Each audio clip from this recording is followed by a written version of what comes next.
ശബരിമല തന്ത്രിമാർക്കൊക്കെ കോടിക്കണക്കിന് രൂപയാണ് അവർക്ക് കിട്ടുന്നത്. അവർ സ്വന്തം സുഖഭോഗത്തിന് വേണ്ടിയിട്ടാണ് ആ പണം മുഴുവൻ ചിലവഴിക്കുന്നത്. 1% അവരുടെ വേണ്ട, മറ്റുള്ളവർക്ക് കൊടുക്കണം, പൊതുസമൂഹത്തിന് കൊടുക്കണം.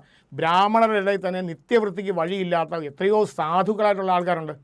അവരെ സഹായിക്കാൻ ഇപ്പോൾ ശബരിമല 1 കോടി രൂപയും കൊണ്ട് വന്നാൽ ആ 1 കോടി രൂപയിൽ ഒരു 10,000 രൂപ കൊടുക്കുന്നതിന് എന്താ കുഴപ്പം? അതവർ ചെയ്യത്തില്ല. അവരുടെ സുഖഭോഗങ്ങൾക്ക് വേണ്ടി മാത്രമാണ് ഈ പൈസ കിട്ടുന്നത്. ദക്ഷിണ എന്ന് പറഞ്ഞാൽ എന്താ? ഇത് ദക്ഷിണയല്ല, പിച്ച തെണ്ടുന്ന പോലാണ് ഇവർ ദക്ഷിണ മേടിക്കുന്നത്. ദക്ഷിണ എന്ന് പറയാൻ പറ്റുകയില്ല. കാരണം ദക്ഷിണ ഒരു കർമ്മം ചെയ്ത് കഴിയുമ്പോൾ ആ കർമ്മത്തിൽ തൃപ്തരായിട്ടുള്ള ഭക്തജനങ്ങൾ സന്തോഷപൂർവ്വം സമർപ്പിക്കുന്നതാണ് ദക്ഷിണ. സന്തോഷപൂർവ്വം സമർപ്പിക്കുന്നതാണ് ദക്ഷിണ. ഇത് ദക്ഷിണ എന്ന പേരിൽ മറ്റുള്ള വാജിവാഹനം എന്ന് പറഞ്ഞാൽ ശബരിമല തന്ത്രിക്ക് അവകാശപ്പെട്ടതാണെന്ന് ഞാൻ എടുത്തു പറയുന്നു.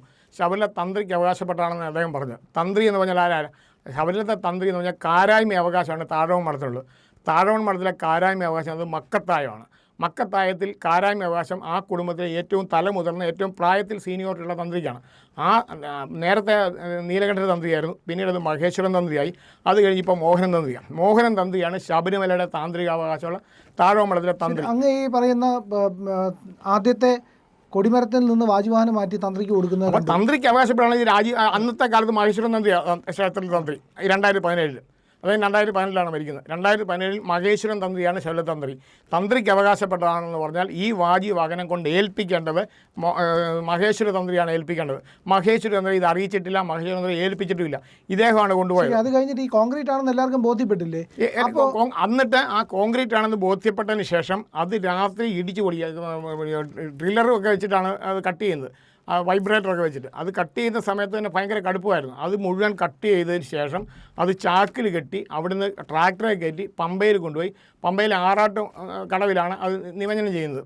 കാരണം അത് കൊടിമരം തടിയാണെന്നാണ് ഇവർ വിശ്വസിച്ചത്. തടിക്ക് വേണ്ടി ദ്രവിച്ചിട്ടൊന്നും ഇല്ലല്ലോ. തടിയല്ല, കോൺക്രീറ്റ് അങ്ങനെ ദ്രവിക്കുന്നത് ചോദ്യം ചെയ്യില്ല. അത് ചോദ്യം ചെയ്യാൻ ശബരിമലത്തെ കാര്യം ചോദിക്കാൻ ആരുമില്ല. ഭഗവാൻ ചോദിച്ചെങ്കിലേ ഉള്ളൂ, വേറെ ആരും ഒന്നും ചോദിക്കത്തില്ല. കാരണം ഈ കൊടിമരം മാറ്റിയതിന് ശേഷം ഒരു സ്പോൺസർ വരുന്നു. ആ സ്പോൺസർ പറഞ്ഞ് ഇത്ര കോടി രൂപ ഞാൻ തരാം, കൊടിമരം മാറ്റണം. അപ്പോൾ ആ കൊടിമരം മാറ്റി പുതിയ നേരത്തെ കൊടിമരം ആരാ?